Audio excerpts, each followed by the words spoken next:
Welcome back to the Scotti-BYTE channel, and this is Scott. So today we want to talk about Rustdesk. And Rustdesk is an open source, self-hosted alternative to Teamviewer. Rustdesk has client programs for Windows, Linux, Mac OS, and Android. And assisting and supporting customers, students, and employees is critical in the virtual workspace. So Rustdesk is a server-based application and not a web-based application, which requires 5 application ports to be forwarded by your router. And so since that's the case, Rustdesk does not require Nginx reverse proxy, and it also does not require SSL certificates because the security is handled inside of the program. So what does the client program interface look like?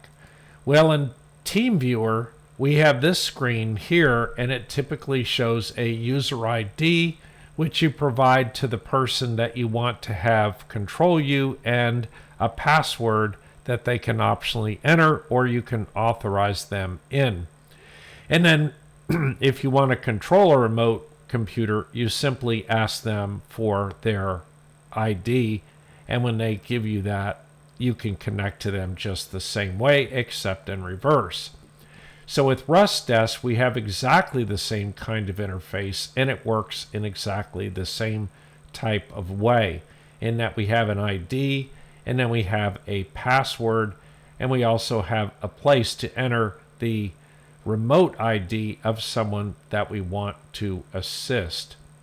And then, as opposed to having pull-down menus, we have this little hamburger menu, which is the 3 vertical dots you can see here. So with that in mind, let's go take a deeper look at Rustdesk. Here we are on a Windows desktop that we want to remote control or assist, and I've visited rustdesk.com, and then we want to go ahead and click Download App, which will download the client application, which they will need to be able to connect to my Rustdesk server. So I click Download App, and it goes ahead and goes over to the GitHub site. Now this disclaimer that you see on the screen is a disclaimer in case we're looking at a novice user that is visiting the site because some scammer has sent them over there. That being the case, we just know that we want to go ahead and get this app, and we do know that this app is safe. So we're getting the x86-64 client for Windows. You can see here we have a Windows client, an Ubuntu client, and a Mac client, as well as an ARch64, which is the ARM client for Ubuntu, Android, and Mac as well. So we're going to download the Windows x86-64 client and go ahead and save it to our download directory. And now that it's saved to the download directory, I can go ahead and click on it. When we bring the application up in Windows, it prints a disclaimer on it which says, due to user account control, Rustdesk cannot work properly as the remote sign-in in some cases. So to avoid UAC, you want to click the button to install Rustdesk to the system, and what this is doing is installing the Rustdesk server, which is required in order to allow someone to connect to us. So we go ahead and click install, and it goes through and says, do you want to create Windows shortcuts and so on. We'll say accept and install, and we'll go ahead and say OK, and it will bring up our user account control menu, and we'll go ahead and say yes, we really want to install this application, and it goes off and completes the installation. Now that the application is properly installed, you can see here that it does not have this disclaimer any longer down here, and it says ready at the bottom. Back on the Ubuntu desktop, all I have to do is enter the control ID of the remote system, which is 510-529-449, and then I click connect. And then it will prompt me for a Rustdesk password. If the user provides me that password, then I can go ahead and begin the session.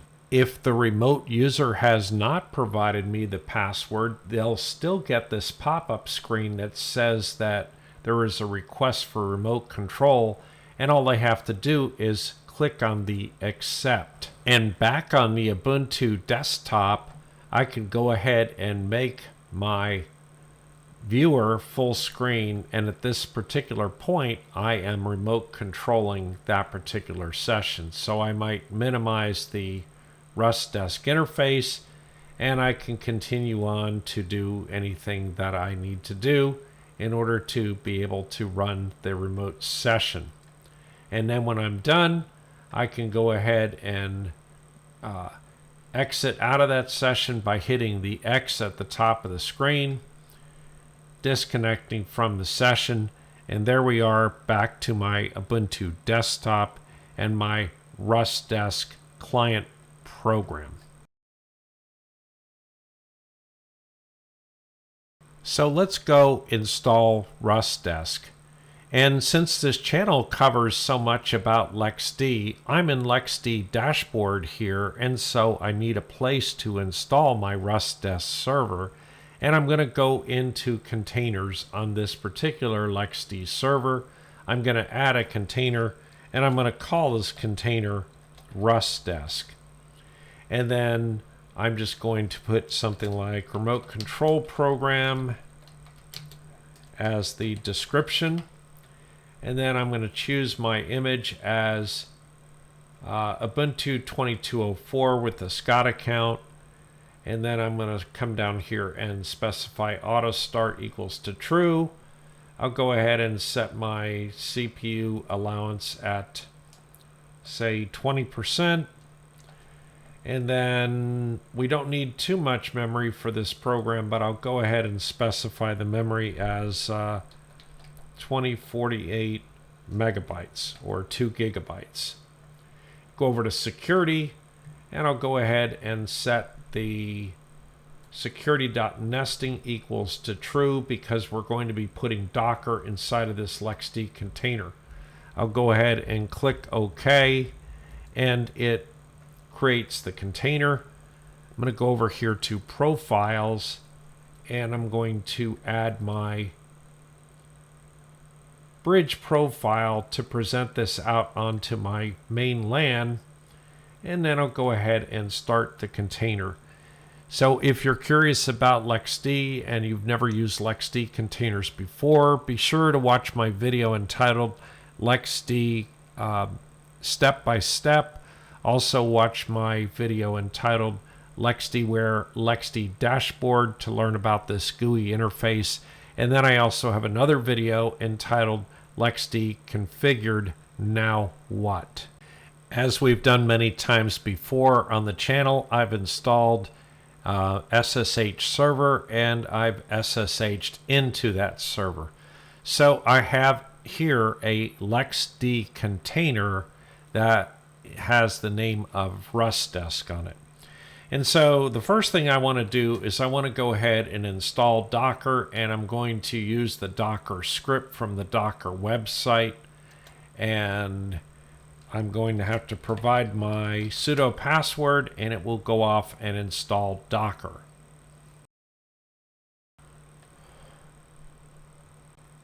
Now that Docker's installed, I'm going to go ahead and install Docker Compose with the sudo apt install docker-compose. Go ahead and say yes. Now that Docker Compose is installed, I want to go ahead and put my user account Scott into the Docker group so I don't have to perform a sudo command every time I run a Docker command. In order to do that, I can do a sudo usermod -a capital G Docker Scott. And then I could log off and log back in again to make that group membership effective, or I could just simply say new grp space Docker. And then to verify that I actually am in the Docker group, I can type the commands group, and you can see Docker, sudo, and Scott. So therefore, I can do a Docker ps command, and it comes back and says that we have no containers currently in the system, and that's what we're going to do next. We're going to go ahead and install Rustdesk. In the event you already have an existing Docker host, you want to create another folder in order to put your application in so it doesn't conflict with the Docker Compose that may be on your Docker server in the current directory. And in any case, in case I want to add more Docker applications to this server later on, I usually like to go ahead and do a make dir on Rustdesk, because that's the name of my application, and then I cd into Rustdesk. Now I'm going to do a nano on docker-compose.yml, and then this will be in the show notes, but I'm going to go ahead and paste in the contents of this Docker Compose file. In moving to the top of this Docker Compose file, you'll notice that I have two services defined. One is HBBS, and HBBS is the rendezvous server, and then HBBR further down in the file is the relay server. The rendezvous server actually requires 3 ports, and one of them is 21115, which is a TCP port, and then you'll notice 2 lines for port 21116, and that's because it's used both as a TCP port and a UDP port, and the third port is 21118. The other thing you want to take note of is that the entry point for this rendezvous server is going to be HBBS-R, and then you're going to specify the name of your or address of your WAN connection. And so since I know that Scotti-BYTE.com is my WAN address, I can use that. You can also define your own subdomain, or if you have a free DDNS service where you're defining a name, this is just how people can get to your particular server.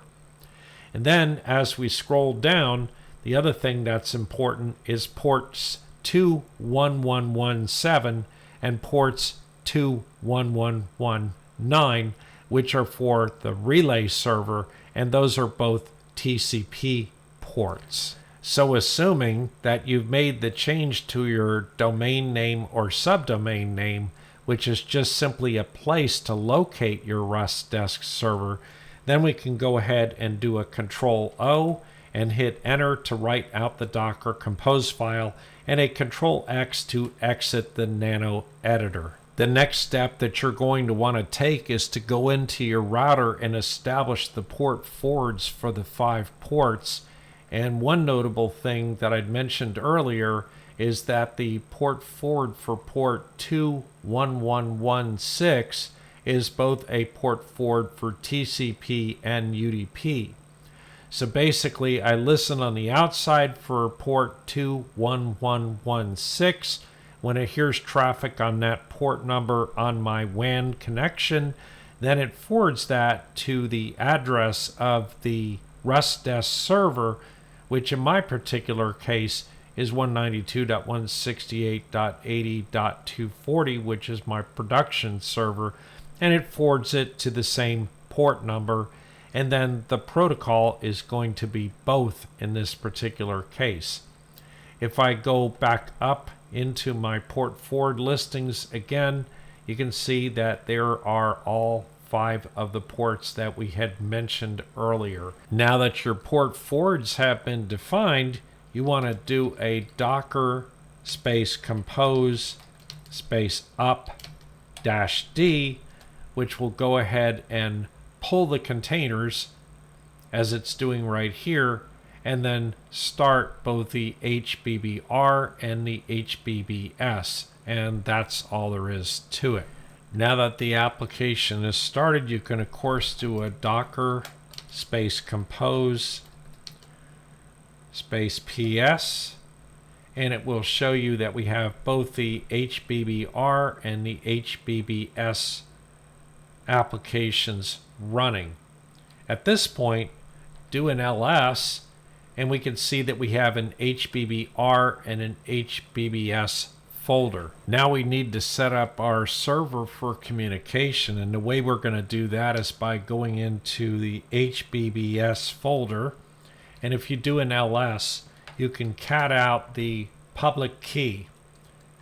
And if we cat out the public key here, we have this long string, and we're just going to go ahead and grab this all the way up to the equal sign and copy that.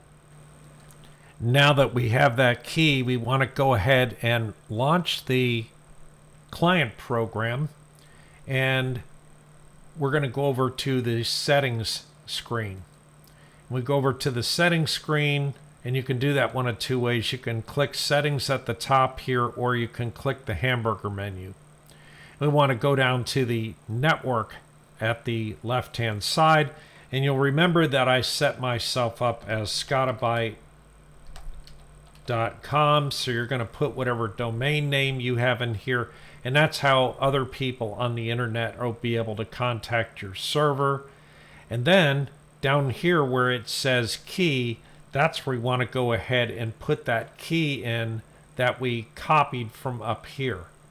So I went ahead and did a Control V, put that copy in, and I say apply, and it says it is successful, meaning that it can communicate to that server.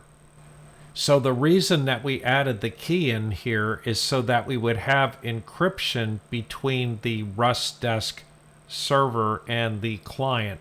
And so anybody that you have installed the Rustdesk application, you can provide them your public key, and then that way you'll both be encrypting and de-encrypting the same way.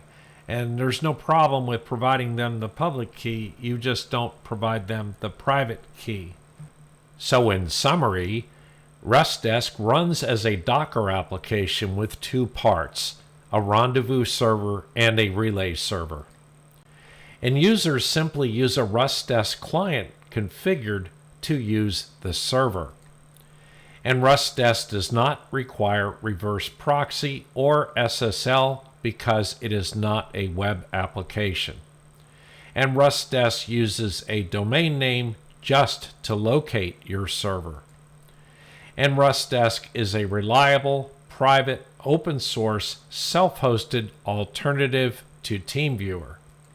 Anyway, that's it for today. Please subscribe and like to the channel, and don't forget to hit that notification bell, and we'll see you next time.